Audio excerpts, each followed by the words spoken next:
تاکہ قیامت تک امت کو پتہ چل جائے اگر تم دعوت کے کام کو اپنا کام بناؤ گے تو اللہ تمہارے بغیر تمہاری نسلوں کی حفاظت کریں گے اور تمہارے بغیر تمہارے علاقوں کی حفاظت کریں گے. تو حفاظت بھی دعوت میں اور نجات بھی دعوت میں اور ہدایت بھی دعوت میں اور زندگی کے اندر اللہ کی غیبی مددیں بھی دعوت میں. تو دعوت کے کام کو اپنا کام بنا کر کرنا اور ان محنتوں میں اپنی زندگیوں کو چلانا, اس راستے پر اللہ پاک نے ان محنتوں کو اٹھایا اور ان قربانیوں کو چلایا. اب عام طور سے اس راستے کی برکتوں کا بالعموم اس کی اجازت نہیں کہ آدمی ان کو کہتا رہے, لیکن کبھی کبھی ترغیباً کوئی بات آ جاتی ہے. ابھی ایک علاقے کی کارگزاری باہر کے ملک کے اندر سامنے آئی اور وہاں پر تذکرے چلنے لگے. انہوں نے کہا مالی کے علاقے کے اندر افریقہ کے علاقے میں ہماری 4 مہینے کی جماعت گئی تھی اور وہ جماعت پیدل بنائی گئی اور چلتے چلتے راستے کے اندر گھاٹی آ گئی. اب وہ گھاٹی کے اوپر ہم چڑھنے لگے. اب چڑھتے چڑھتے ہم گھاٹی کی بلندی میں پہنچ گئے. اب ہم 4000 فیٹ اونچے ہو گئے اور نیچے کھائی نظر آنے لگی. اللہ کی شانیت کے ایک ساتھی کا پیر پھسلا اور وہ ایک دم نیچے گرا. پوری جماعت کی چیخ نکل گئی اور وہ گرتے ہوئے آدھے راستے تک 1500 فیٹ تک نیچے اترا اور کوئی ڈالا اس کے ہاتھ کو لگ گیا, اس نے اسے پکڑ لیا اور وہ لٹک گیا. اب ساتھی اوپر سے دیکھ کر بے قرار رو رہے ہیں اور تڑپ رہے ہیں, اے اللہ ہمارا ساتھی موت و زیست کی کشمکش میں ہے, ہم نکال بھی نہیں سکتے. جنگل و بیابان کی جگہ ہے, اس تک آواز پہنچانا ہی بڑی مشکل کی چیز ہے. نیچے کھائی نظر آ رہی ہے. اب آگے اس کا کیا بنے گا؟ اسی تڑپنے اور بے چینی کی حالت میں تھے, یہاں تک کہ ساتھیوں کی ہچکیاں لگ گئی. امیر نے اس کو دیکھا, ساتھیوں پر نظر ڈالی, پوچھا بتاؤ تمہارا مشورہ کیا ہے؟ پھر اس کارگزاری میں انہوں نے کہا کہ امیر نے طے کر لیا اور یہ کہا کہ بس اب ہمارا حکم ہے, تم ہاتھوں کو چھوڑ دو, شہادت کی نیت کر لو اور رسول اللہ صلی اللہ علیہ وسلم کو ہمارا سلام پہنچا دینا اور بتلا دینا کہ دین کی ان محنتوں میں امت کا کیا حال ہے. اب ساتھیوں کی چیخیں نکل گئی. اس نے بھی اپنی آنکھوں کو بند کیا, کلمہ بلند آواز سے پڑھا اور ایک دم اس نے اپنے ہاتھ چھوڑ دیے. ساتھی ایک دم چیخ پڑے, یا اللہ ہمارا ساتھی تو شہادت کے مرتبے میں پہنچ گیا. اتنے میں یہ کہہ رہے ہیں ابھی ہمارا چیخنا ختم نہیں ہوا اور ہمارے روتے ہوئے آنسو سنبھلنے نہیں پائے. اتنے میں ہم کو ایسے محسوس ہوا ہمارے بازو کوئی کھڑا ہے. پلٹ کر دیکھا تو کیا دیکھتے ہیں کہ نیچے جانے والا ساتھی ہمارے بازو کھڑا ہوا ہے. ہم اسے دیکھ کے لپٹ گئے اور ہم نے روتے ہوئے ہماری چیخیں نکل گئی اور ہم نے کہا کہ اللہ نے تمہیں یہاں پہنچا دیا. کہا مجھے کچھ پتا نہیں, میں نے امیر کی اطاعت میں شہادت کی نیت سے ہاتھ چھوڑے. پہلے نیچے جاتے ہوئے محسوس ہوا, ایک دم ایسے معلوم ہوا کہ کوئی طاقت مجھے اوپر اٹھا رہی ہے. آنکھ کھلی تو میں تمہارے بازو اپنے آپ کو پا رہا ہوں.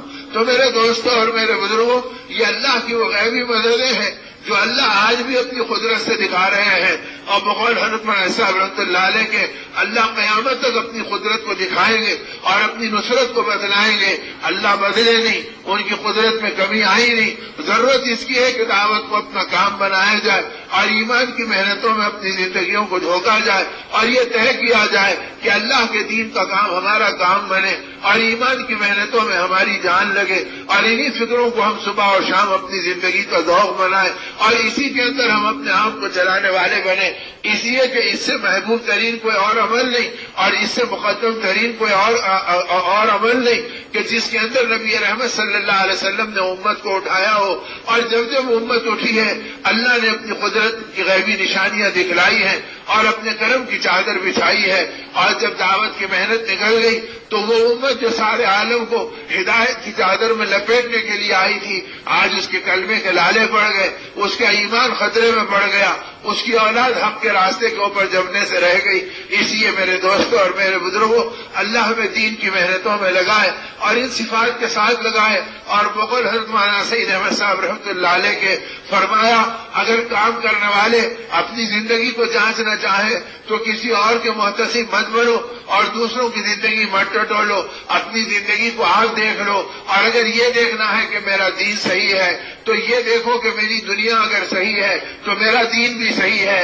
اگر میرا وعدہ صحیح ہے, اگر میرا معاملہ صحیح ہے, اگر میری نگاہ صحیح ہے, اگر میرے خیالات رال نہیں ٹپکاتے, میرے جذبات دنیا کے اوپر نہیں اتراتے, تو اس کا مطلب یہ کہ اگر میری دنیا صحیح ہے تو میرا دین بھی صحیح ہے, میری اولاد بھی صحیح ہے, میرے گھرانے بھی صحیح راستے پہ چلیں گے، اور اگر ہماری اپنی زندگی میں دین کھوکھلا ہوگا تو ہمارے گھرانوں میں نفاق پلے گا، ہماری اولاد دین کی باغی بنے گی، ہماری عورتیں ایمان کا مذاق اڑائیں گی، اور ہماری زندگی بے وزن بن جائے گی، اور ہماری دعائیں بے جان بن جائے گی۔ اس لیے اگر اپنی زندگیوں کو بنانا ہے اور اپنی زندگیوں کو سنوارنا ہے تو اس کا راستہ صرف اور صرف دعوت اللہ کی محنتیں ہیں، اور ایمان کی اس پکار پر لبیک کہنا ہے، اور اللہ کے راستے کی اس نقل و حرکت کو اپنانا ہے۔ اب تو اللہ پاک نے ان کاموں کی حقانیت کو اتنا بڑھا دیا اور اتنا پھیلا دیا کہ وہ ائمہ حرم جو جن کے علاقوں میں کام کی عمومیت کا ماحول نہیں ہے،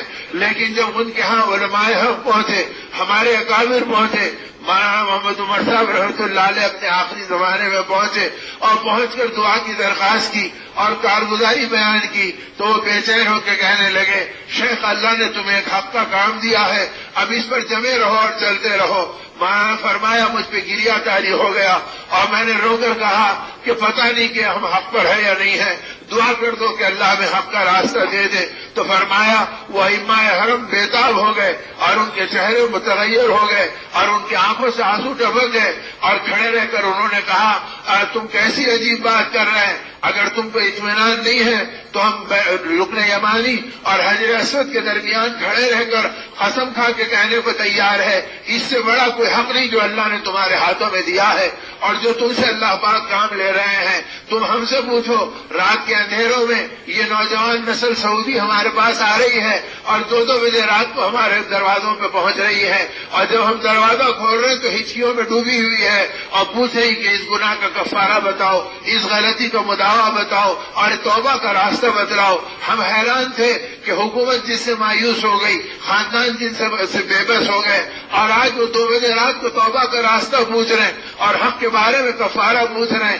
جب ان سے کہا کہ یہ احساس کہاں پیدا ہوا، انہوں نے کہا کہ دعوت اللہ کے راستے میں نکلے تھے، اللہ نے ہمارے دل کی دنیا کو بدلا ہے اور ایمان کی یہ برکتیں دی ہے۔ تو میرے دوستوں اور میرے بزرگوں، اللہ غیبی راستوں سے اس کام کی عظمتیں اور اقدار بتلا رہے ہیں اور اس کی اہمیت کو اللہ اپنی قدرت سے دکھلا رہے ہیں۔